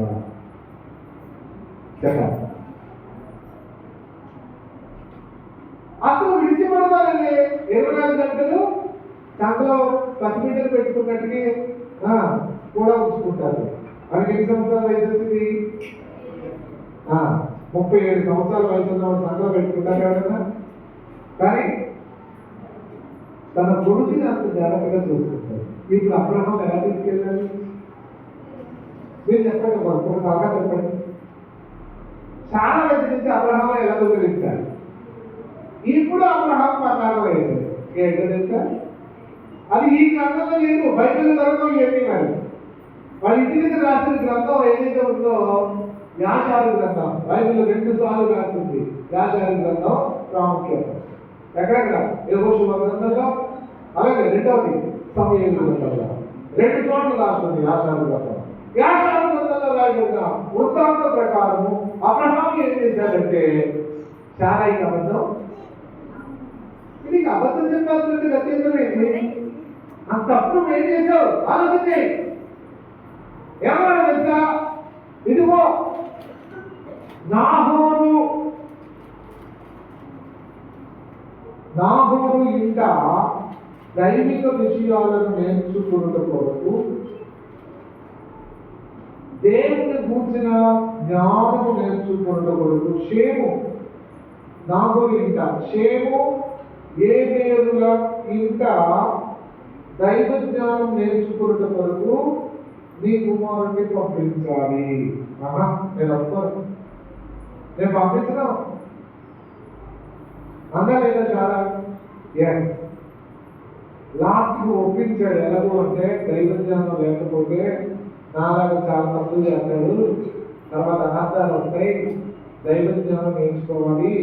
ఎవరింట ఇక్కడ ఎవరు ఇంట అనే విషయం మనం ఆలోచన చేసి చెప్పాం కదా. ఇప్పుడు ఎవరు వాళ్ళిద్దరు? షేము ఇంటిలో ఏబేరు వారి యొక్క కుటుంబ వంశావళిలో వాళ్ళ మూల పురుషులు. వాళ్ళ ఇంట దైవ జ్ఞానం నేర్పిస్తున్నారు. స్కూల్ పెట్టారు. ఆ స్కూల్ బైబిల్ గురించి, దేవుడి గురించి దైవ జ్ఞానం నేర్పిస్తున్నారు. అక్కడికి ఇస్సాకును తీసుకెళ్ళి అక్కడ విడిచిపెడతాను అని అబద్ధం చెప్పి ఎక్కడ తీసుకెళ్ళాడు?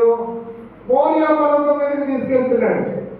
మోరియా పర్వతం మీద తీసుకెళ్ళేటప్పటికి మళ్ళా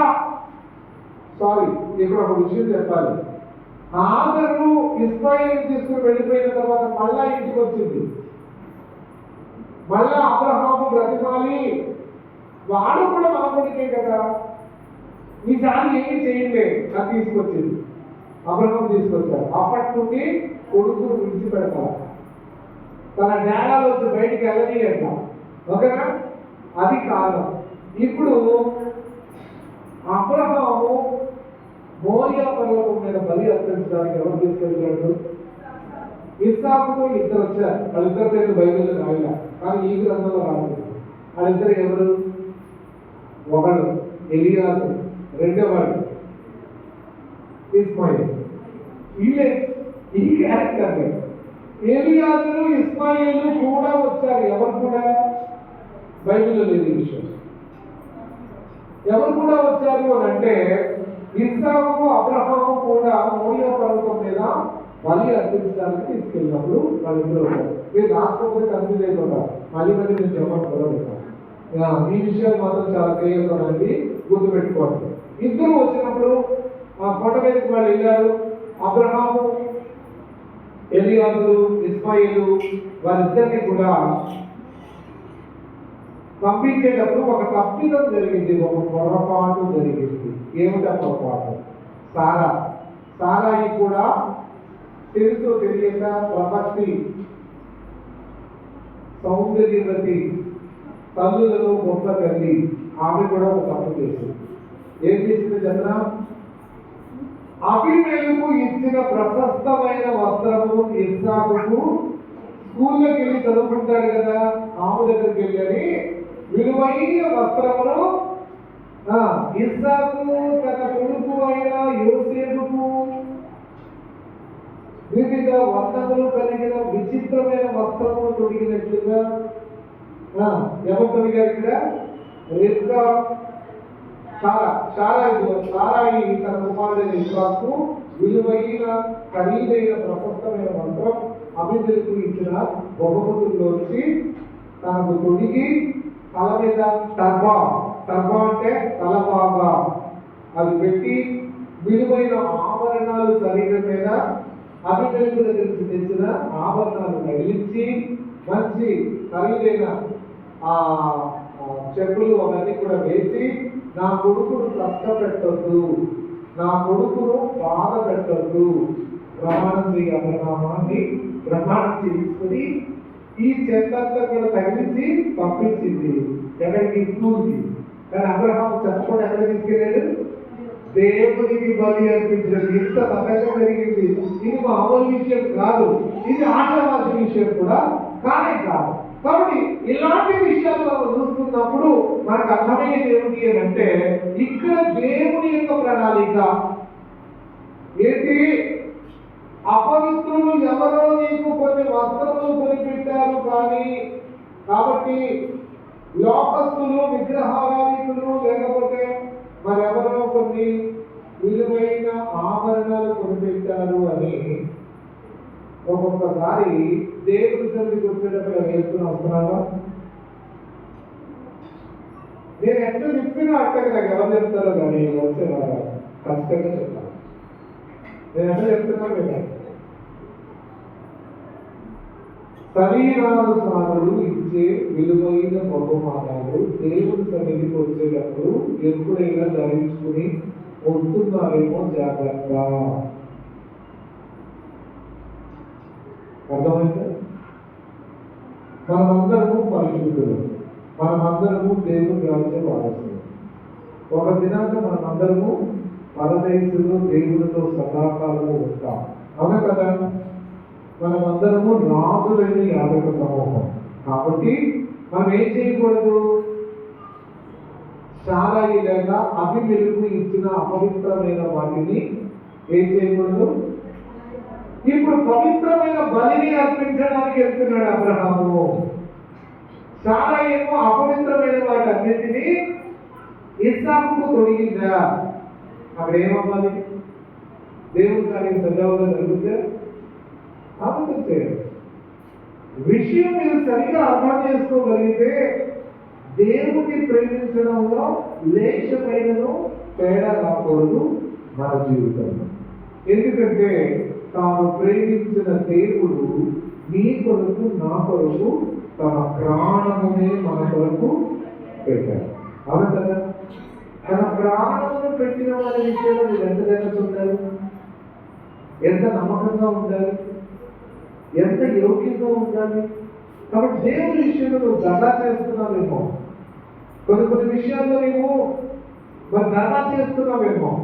బైబిల్ చదువుకో, ఎలాంటి వస్త్రాలు వేసుకుని రావాలి, పోయిన శుక్రవారం చెప్పాను ఎలాంటి వస్త్రాలు వేసుకుని రావాలి దేవుని మందిరానికి. చెమట పీల్చని వస్త్రాలు వేసుకునే వాళ్ళు దేవునికి అర్థమైంది. పోయిన శుక్రవారం చెప్పాను చెమట పీల్చని వస్త్రములు దేవుని సన్నిధికి తొడుగు రాకూడదు. ఎలాంటి వస్త్రధారణ చేయాలి? చెమట పీల్చే కంప్లీట్ కాటన్ 100% కాటన్ వస్త్రాలే దేవుడి మందిరానికి వచ్చేప్పుడు ధరించాలి. అర్థమైందా? ఎంతమందికి అర్థమైందో చేతులు చూపించండి. అర్థమవుతుంది మీకు మళ్ళా మళ్ళా చెప్తాను. అదే చేయి చూపించట్లా ఇది చూడండి అందరు. అమ్మ ఇది చూడండి నేనేం చెప్పాను, ఇది చూడండి ఏం చెప్పాను. చెమట పీల్చని ఆ రెఫరెన్స్ ఎక్కడుందో నేను చూపిస్తాను తర్వాత. ఓకేనా? చెమట పీల్చని వస్త్రధారణ దేవునికి అసహ్యము.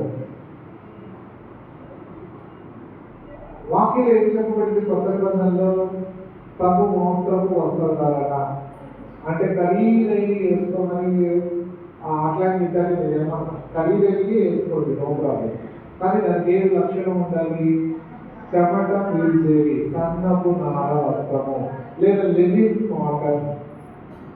యేసు క్రీస్తు వారు తర్వాత యూదులు యాజకులు ధరించే లేవీయులు ధరించే వస్త్రము ఏమిటి అంటే లెనిన్ కాటన్. ఓకేనా? లెనిన్ కాటన్ చెందిన వస్త్రాలు దేవుడి సన్నిధికి రావడానికి కొనుక్కోండి.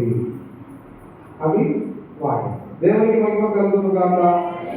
ఇస్సాకు లెనిన్ కాటన్ తొడిగిందా? శారమా ఏం తొడిగింది? మంచి సిల్కు మెరుపులు తలుపులు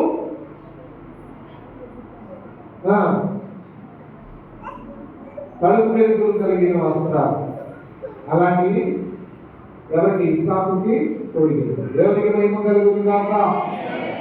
ఇది కూడా శారమ చేసిన తప్పిదమే. కాబట్టి అక్కడ ఇస్సాకు మరణము ఖాయం. ఖాయమ కదా? వీళ్ళు చేసిన తప్పులు మామూలుగా. అబ్రహాము శారమ ఇద్దరు చేసిన తప్పులు మామూలుగా మామూలు కావు. కాబట్టి దేవుడు ఏం చేయాలి? ఖచ్చితంగా ఇస్సాకు ప్రాణాన్ని ఇక్కడ శారమ ఏం చేస్తుంది? కంటికి రెప్పలా కాపాడుతుంది కొడుకుని 37 సంవత్సరాలు. మరి ఇప్పుడు ఏం చేస్తున్నారు? భర్త అబద్ధం చెప్పి తీసుకొచ్చాడు మోరియా పర్వతం మీద. మోరియా పర్వతం మీదకి ఎక్కిన వాళ్ళు ఎంతమంది? మోరియా పర్వతం కింద మిగిలిపోయింది ఎంతమంది? మాట్లాడారు. మోరియా పర్వతం ఎక్కింది ఎంతమంది? 2. మోరియా పర్వతం కింద ఉండిపోయింది ఎంతమంది? 2. మొత్తం ఎంతమంది? 4. ఈ 4 కూడా మనం చూస్తే వాక్యంలో అబ్రహాము దేవుని మాట వినలేదు. కీర్తన 139:1. ఇప్పుడు అబ్రహాము యెహోవా ప్రతి ఒక్కరిని పరిశోధించి తెలుసుకుంటాడా లేదా? నువ్వు ఎన్ని తప్పులు చేసావు? 100 తప్పులు అయినాయా? నెక్స్ట్ శిక్ష వచ్చేస్తుంది. 100 తప్పులకి పాపం పట్టుద్ది. 100 తప్పులకి నీ పాపం పడినప్పుడు దేవుడు శిక్ష నీ మీదకి పంపిస్తాడు. తన విలువైన రక్తమును నీకు వెల చెల్లించి బాప్తిసము ద్వారా నిన్ను తన యొక్క రాజ్యములకు హక్కుదారునిగా చేసుకున్న దేవుడు నిన్ను లెక్క అడగడా? బాప్తిసము పొందిన వాళ్ళందరూ కూడా మీరు లెక్క దేవుడికి చెప్పాలా లేదా? ఇవన్నీ కూడా దేవుడు ఈ రోజు వాక్యం ద్వారా ప్రస్తావిస్తూ ఉంటాడు. కాబట్టి లెక్క అడిగే దేవుడు ఏం చేస్తాడంటే నిన్ను పరిశీలన చేస్తాడు, నిన్ను పరిశోధిస్తాడు, నీలో ఉన్న ప్రతి తప్పిదాన్ని తెలుసుకుంటాడు. ఆయనకు తెలియదు నేనేం తప్పు చేశాను అని నువ్వు అనుకుంటున్నావే. ఇక్కడ ఈ మాటలన్నీ కూడా దావీదు చెప్తున్నాడు. దేవుడు నన్ను పరిశీలిస్తాడు, నన్ను తెలుసుకుంటాడు, నేనేం చేస్తాను. వీళ్ళు పర్వతం దగ్గరికి వెళ్ళారు, కానీ ఎక్కలేకపోయిన వాళ్ళు ఇద్దరు మాత్రమే ఎక్కారు. ఎవరు ఎక్కలేకపోయారు? ఇద్దరు ఎందుకు ఎక్కలేకపోయారు? వాళ్ళు ఏం చేశారు? ఏ నేరం చేస్తే ఎక్కలేకపోయారు వాళ్ళిద్దరు? కీర్తన గ్రంథము 24:3. యెహోవా పర్వతములకు ఎక్కదగిన వాడెవడు? ఆయన పరిశుద్ధ స్థలములో నిలువదగిన వాడెవడు? తర్వాత 15వ అధ్యాయం 1వ వచనం. కీర్తన 15. యెహోవా ఈ గుడారములో అతిథిగా ఉండదగిన వాడెవడు? నీ పరిశుద్ధ పర్వతం మీద నివసింపదగిన వాడెవడు? యథార్థమైన ప్రవర్తన కలిగి నీతిని అనుసరించువాడే తన పర్వతం మీదకి ఎక్కగలడు. ఇప్పుడు ఎవరెక్కారు, ఎవరెక్కలేరు? అబ్రహాము, ఇస్సాకు ఇద్దరు మాత్రమే ఎక్కారు. ఇస్మాయిలు, ఎలియాజరు మిగిలిపోయారు. అంతే. ఇప్పుడు వీళ్ళు మిగిలిపోవడానికి వాళ్ళ హృదయంలో వాళ్ళు చేసిన తప్పేమిటి? ఇప్పుడు పైకెక్కేవాడు దేవుడికి యోగ్యుడు అవ్వాలంటే ఏం చేయాలి? తండ్రి ఇప్పుడు ఏం చేశాడంటే శారమ్మ కట్టిన డ్రామా వస్త్రాలన్నీ రేపు ప్రభు బల్లారాధన డ్రామా వస్త్రాలన్నీ కూడా వేసుకున్నాడు. చిలుకులు, బెలుకులు వచ్చేవాడు. అబ్రహాము ఇస్రాముకు ఉన్న తలుపులు, వెలుగుల వస్త్రాలు తీసి సామాన్యమైన వస్త్రము ధరించి నెత్తి మీద కట్టెల మూట నెత్తి మీద పెట్టి, అబ్రహామా నీవు నడు, ఎక్కడికి? ఎక్కలేనంత ఎత్తైన స్థలముకు పరిశుద్ధమైన వస్త్రములతో. బలి అర్పించడానికి వేసుకునే వస్త్రాలు ఏంటి? ఇశ్రాయేలీలు కంప్లీట్ కాటన్ పట్టు వస్త్రాలు వేసుకుని వెళ్ళి బలిపీఠం మీద పశువులను బలి ఇవ్వడానికి వాళ్ళు రాదు. లేడీగా అలా వస్తే వాళ్ళకి బయటికి నెట్టేస్తారు. మరి వచ్చే వారం ప్రభు బలికి ఎలా రావాలి? నేనేం చూడటం పట్టించుకోరు. నేనేం వీలవ్వను. చూసేవాళ్ళు ఎవరు? పట్టించుకునేది ఎవరు? దేవునికి మహిమ కలుగుతారు. ఎందుకని? ఒక రోజు నువ్వు భూమి మీద చచ్చిపోయాక ఎక్కడికి వెళ్ళాలి? దేవుని పరిశుద్ధ పర్వతము మీదకి వెళ్ళాలి. ఆ పరిశుద్ధ పర్వతం మీద ఉండాలి. ఆయన గుడారంలో అతిథిగా ఉండాలి. ఆయన రాజ్యంలో సదాకాలము దేవునితో నీవు నివాసం చేయాలి. మరి ఎలా వెళ్ళాలి? ఇప్పుడు మీకు అర్థమైంది. కాబట్టి వచ్చే వాళ్ళు ఎలాంటి వస్త్రాలు వేసుకోవాలి? సింగిల్ కలర్, మల్టీ కలర్స్ కాదు. అంతేనా? దేవునికి మహిమ కలుగును గాక. పరిశుద్ధులు దీవించబడుదురు గాక. ఆత్మానుసారులు దీవించబడుదురు గాక. దేవుని మనసుని నడుచుకుని వారు మరింతగా దీవించబడుదురు గాక. కాబట్టి అబ్రహాము, ఇస్సాకు దేవుని యొక్క పరిశుద్ధ పర్వతములు ఎక్కగలిగారు. అపవిత్రులైన ఇద్దరు ఎక్కలేదు. వాళ్ళిద్దరు ఏం ఆలోచిస్తున్నారు? తెలుసా? ఇదిగో నిప్పు ఎవరు పట్టుకున్నారు? అబ్రహాం పట్టుకున్నాడు. కట్టెలు ఎవరు పట్టుకున్నారు? ఇస్సాకు పట్టుకున్నారు. ఇద్దరు కలిసి ఎక్కడికి వెళ్తున్నారు? ఓకే. ఈ అబ్రహాము దగ్గర కత్తి ఉంది, నిప్పు ఉంది. ఇస్సాకు దగ్గర కట్టెలు ఉన్నాయి, తాడు ఉంది. ఓకేనా? ఈ 4 వస్తువులు ఉంటే చాలు బలిపీఠం దగ్గర బలి అర్పించినారు. రాళ్ళు అక్కడే ఉన్నాయి. ఎందుకని? అది ఆల్రెడీ పర్వతం రాళ్ళతో కూడింది. ఓకేనా? ఇప్పుడు విషయం మీకు అర్థమైపోయింది. ఇప్పుడు అపవిత్రులు ఇద్దరు ఎక్కలేకపోయారు. బలిపీఠంలో ఏ దెయ్యాలు ఉన్నాయని చెబుతారు. ఓకేనా? అదంతా యాజాల గ్రంథంలో ఉంది. ఆ ఇద్దరు మధ్యలో ఏముంది తెలుసా? ఇదిగో మన యజమాని ఏం చేశాడు అని అంటే ఇస్సాకును తీసుకుని ఇక్కడ దాకా తీసుకొచ్చాడు. పైకి వెళ్ళి ఒక్కగానొక్క కుమారుడైన ఇస్సాకును బలి అర్పించేస్తాడు. ఇస్సాకు చచ్చిపోతే అబ్రహాము ఆస్తికి ఎవరు వారసులు? ఎవరు? జ్యేష్ఠ కుమారుడైన ఇస్మాయిలే నేనే వారసుని అని ఇస్మాయిలు కాలం ఎగరేస్తున్నాడు. ఎక్కడ? ఆ పర్వతం కింద. ఆ ఆలోచనలో పడి పర్వతం కూర్చిన ఆలోచనే. ఇలాంటి ఆలోచనలు ఉన్నాయా? దేవుని యొక్క రాజ్యము నీకు కాదు.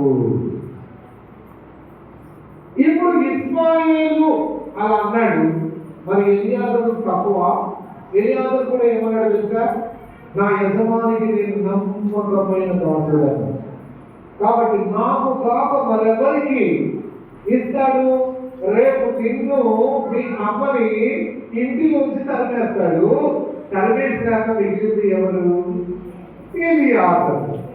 ఎందుకు అర్థమవుతుందా? ఒకసారి తరిమేసిన తర్వాత మరలా తరిమేసే రోజు నీకు ఉంది. ఆ తరిమేసే రోజు ఎప్పుడు అంటే ఇస్సాకు చచ్చిపోయాక శారా ఒక్క నిమిషమైనా ఇస్మాయిలును హాగర్ని ఇంటిలో ఉండనిస్తుందా? తల్లి తరిమేసేస్తారు. అవునా కదా? అసలే తన కొడుకంటే మహాప్రాణం. అవునా కదా? ఇక మిగిలిన ఎవరు? ఎలియాజరే. ఇప్పుడు ఎలియాజరు ఏమంటున్నాడు తెలుసా? నా యజమానికి అత్యంత నమ్మకమైన వాడను నేనే, కాబట్టి నాకు మాత్రమే ఆ జ్యేష్ఠత్వపు హక్కు దేవుడు ఇస్తాడు. నేను మాత్రమే ఆస్తికి హక్కుదారులను అని చెప్పాడు.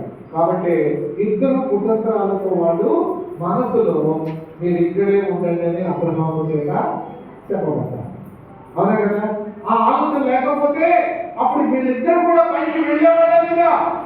ఈ రోజు నీ మనసులో దురుద్దేశములు సేవకుల మీద కానీ, సంఘము మీద కానీ, దేవుని మీద కానీ, నీ ఇరుగు పొరుగు వాళ్ళ మీద కానీ దురుద్దేశము నీ మనసులో నడుస్తూ ఉన్నట్లయితే, నీ పొరుగు వారి మీద నీకు ఏదైనా ద్వేషము కలిగి ఉన్నట్లయితే నీవు పరిశుద్ధ పర్వతము మీదకి అడుగు పెట్టవు. దేవుని ఆకాశముకు నీవు ఎక్కిపోలేవు. దేవుని పురాణంలో అతిథిగా ఉంటున్నా అసాధ్యము. ఇది ఖచ్చితంగా ఆలోచన చేయాలి. నీ ఇరుగు పొరుగు వారి మీద, సంఘం మీద, సేవకుల మీద, నీ తోటి వారి మీద ఏదైనా ఆయాసం నేను కలిగి ఉన్నాయి కదా, నీకేమి లేదు. పరిశుద్ధ పర్వతము మీద దేవుని యొక్క పరిశుద్ధ గుడారములో అతిథిగా ఉండుట నీకు లేదే లేదు. దానికి చెప్పడం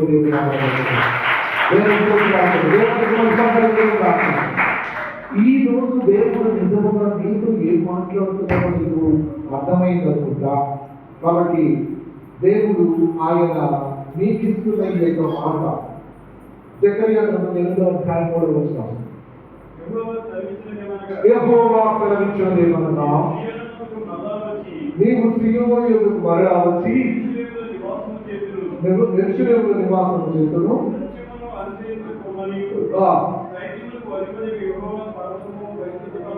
పరిశుద్ధ పర్వతమనియు ఇదిగో ఎప్పుడైనా నీ తప్పు తెలుసుకుని దేవుని యొక్క పరిశుద్ధ పర్వతం మీద నేను ఉండునట్లుగా నాకు నా ఆయాసాలని విడిచిపెడతా, నాకు నా అవరోధాలని నేను మానేస్తా. నేను ఎవరి మీద కూడా ఆయాసపడను, ఎవరిని తిట్టను, ఎవరిని దూషించను, ఎవరి ఎడల నేను వ్యతిరేకంగా ప్రవర్తించను. ఎందుకనగా నేను యెహోవా పర్వతము మీద ఉండదగిన వాడను. దేవునికి మహిమ కలుగును. ఈ ప్రమాణం చేస్తారా? ఈ ప్రమాణం చేస్తారా? నాకు ఎవరి మీద ఆయాసం లేదు, ఎవరి మీద నాకు నష్టం లేదు, సంఘం మీద, సేవకుడి మీద, ఎవరి మీద నాకు ఏ విషయంలో కూడా ఆయాసం లేదు. నేను పరిశుద్ధ పర్వతుల మీద ఎక్కుతాను. దేవునికి మహిమ కలుగును. అటువంటి వారికి మాత్రమే దేవుడు తన పరిశుద్ధ పర్వతము మీద అడుగు పెట్టుటకు అధికారము ఆయన ఇచ్చి ఉన్నాడు. బుద్ధిగల కనికలు, బుద్ధి లేని కనికలు చూస్తామా? బుద్ధిగల కనికలు వాళ్ళు ఏం చేస్తున్నారు?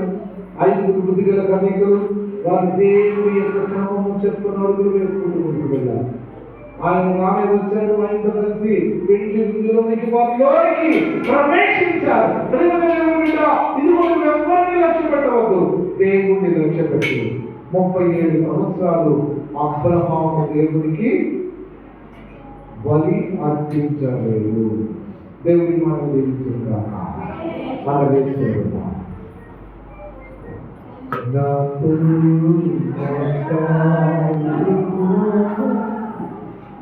నీవే